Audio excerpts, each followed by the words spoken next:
Hey y'all. So this week on the Emily and Rascal podcast, we're going to be talking about intersectionality.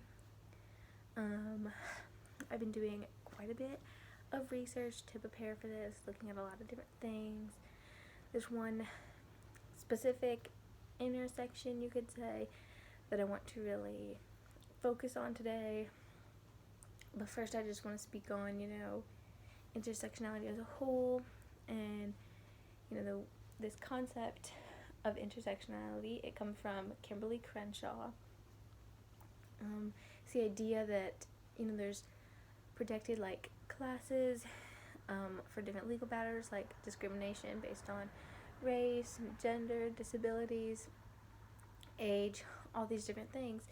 But the idea of intersectionality is when we look out where these different issues meet, and when someone meets in the middle of two of these issues. They can meet in the middle of lots of these issues.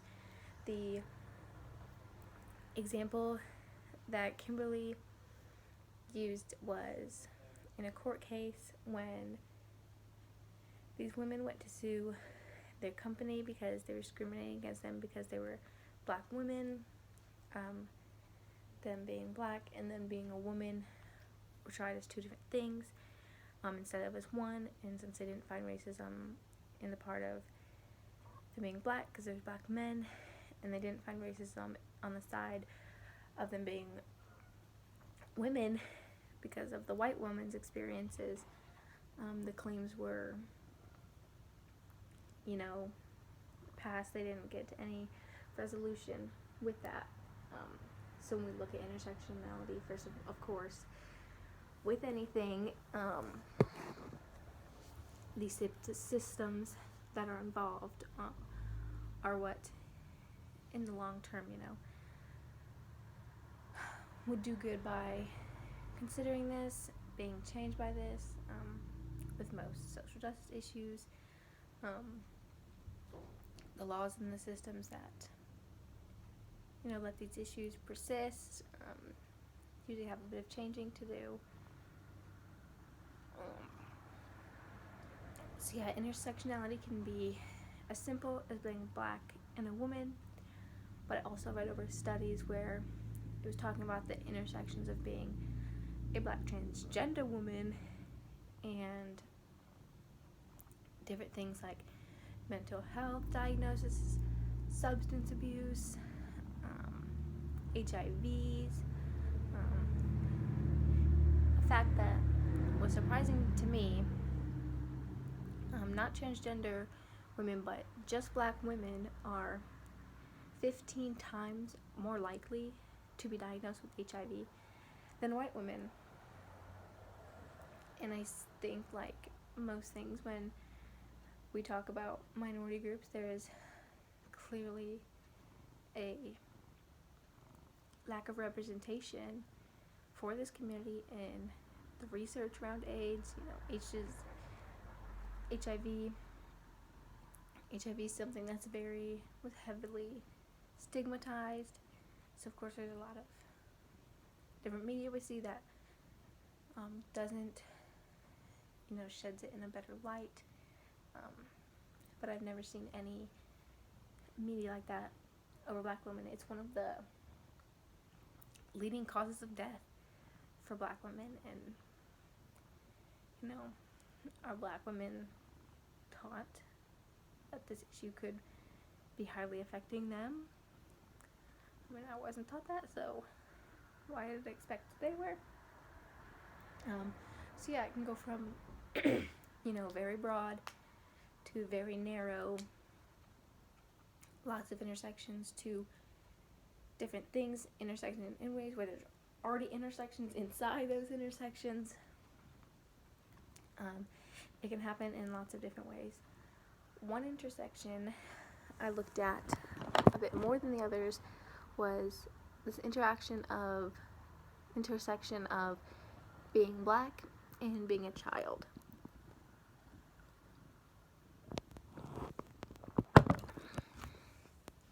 So when we think of this intersection, I think maybe one of the first things we think of is police brutality. One of the more clear ways that these intersections that we've, seen how when it is a black child doing something and the police are involved, a black child is doing something innocent is more likely to be harassed by the police than a white child doing the same thing. There's tons of examples of this. That boy who was playing with a toy gun and got shot by police. I read a story of a young black girl was spraying this thing on the trees that, she did a lot of research about, and it was obviously to help the trees. And the neighbors called the police on her, and, they use words, suspicious activity. They always name the color of their skin as if it's a defining issue.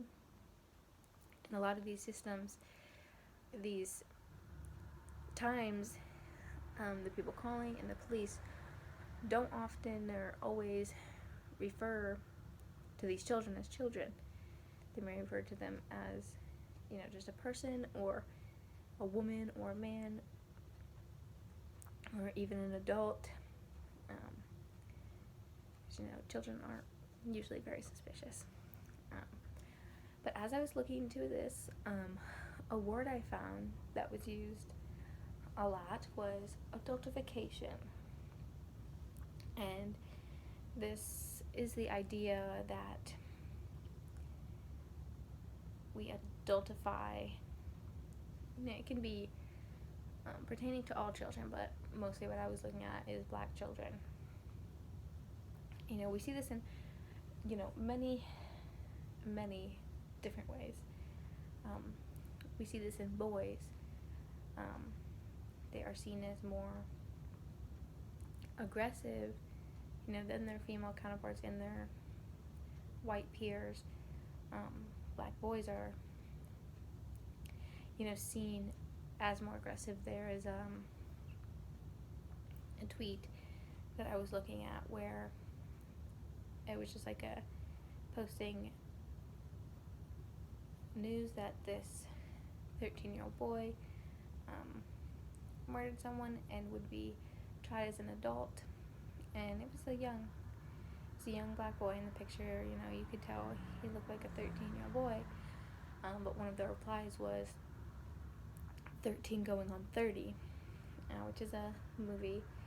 But it's to say that, to age this black boy, because once he's not a child, then, this couldn't have been a mistake. This couldn't have been, a situation where things got out of control and he was a child with access to a gun. Just to age him and make him culpable and guilty of those crimes. To make him seen as he can be someone who's aggressive. There was also just recently with Ralph Yarl, the 16-year-old boy who rang a doorbell, and it was like the wrong neighborhood or the wrong street of the address that he had, and the man shot him through the door. And there was things and incidents of the man and police saying, other people saying, describing him as, a 6-foot tall black man, and using very, a lot of words that make it seem like he wasn't, which he wasn't 6 foot at all. He's 5'8", which is, another way of adultifying and aging these black boys to make them seem as scarier, more of a threat. So yeah, it was just, a lie. And a lot of these, words and different things that they include are purposeful, and it's purposely to make it seem like black men and black women are the problems. And it happens especially to black men when it comes to crimes and incidents like that. There was a study that I looked at. Black students receive disciplinary referrals at rates up to 6 times higher than their white and Asian American peers. It was also found that black youth were 2.3 times more likely to be referred to the office for discipline problems, 1.55 times more likely to be suspended, 1.25 times more likely to have enforcement involved in disciplinary incidents compared to white youth. So obviously, a big struggle with this as a future teacher is that, these disparities in discipline and they're very obvious, and it's not because black children act out more, it's because white teachers have this bias in them that adultifies these children and makes them seem like they're more of a threat than their white counterpartners, and that's why 6 times higher referrals rate and 2.3 times more likely to be referred to the office. That office is because those teachers are scared to deal with those children alone. And another study I reviewed, it first talked about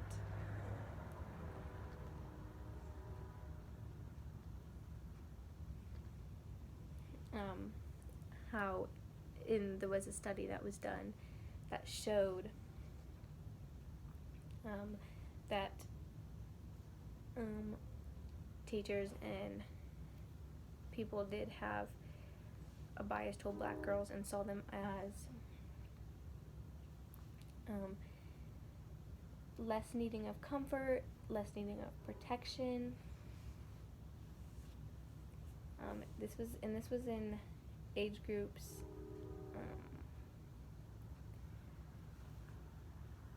0 to 19.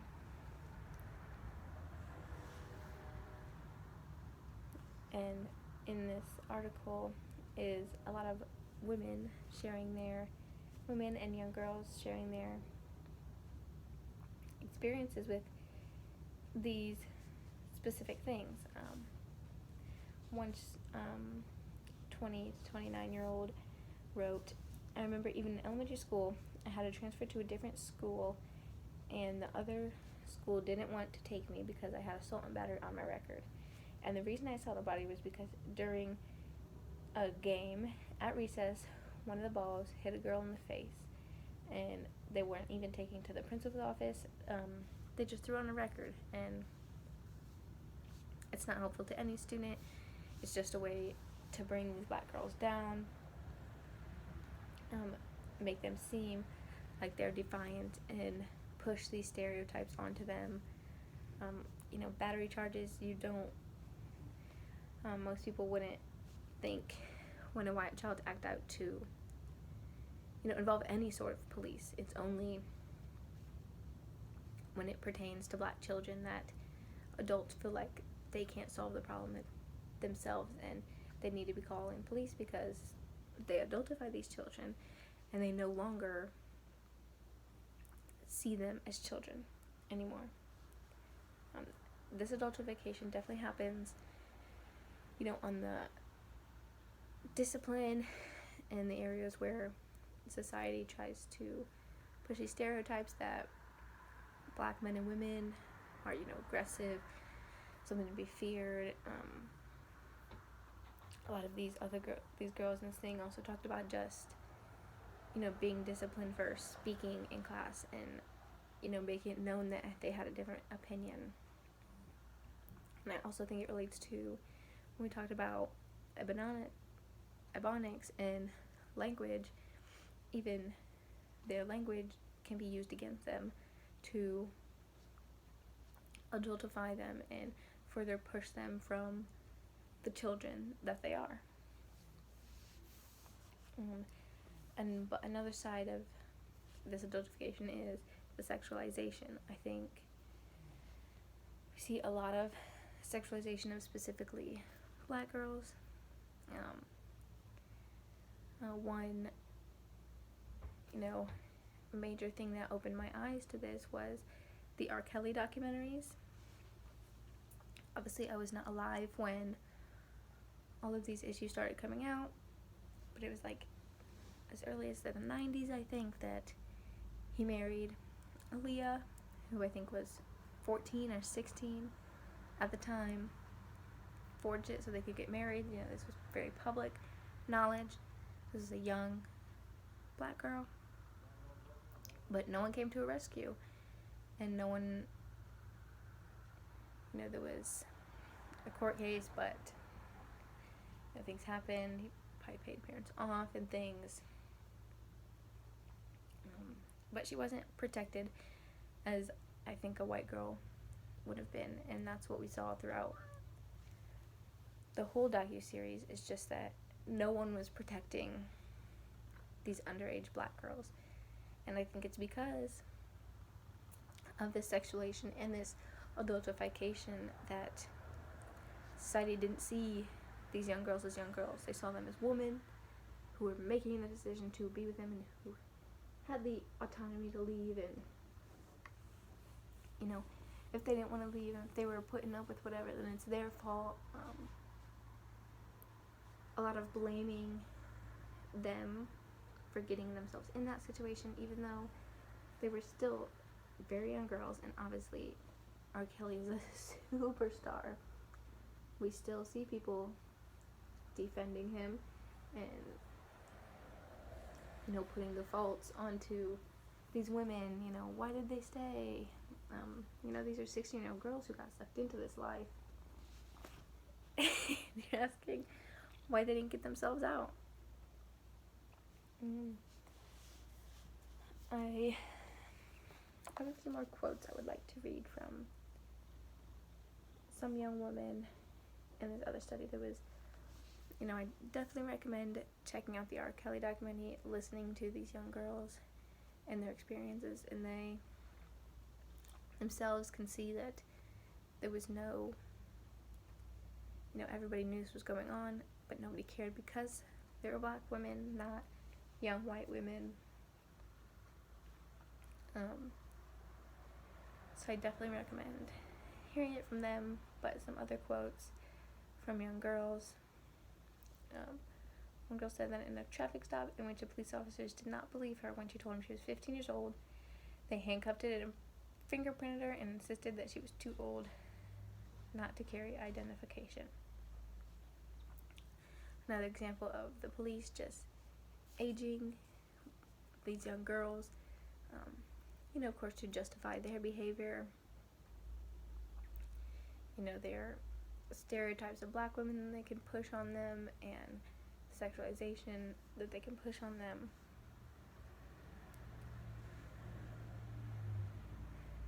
Another one says, she said her direct quote was, the officer that came and fingerprinted me was like, well, child, don't lie to us. If you tell us your real age and real name, we wouldn't be going through this. And of course, blaming on her, like she's a liar, like she did something wrong. There is a lot of wonderful quotes in this article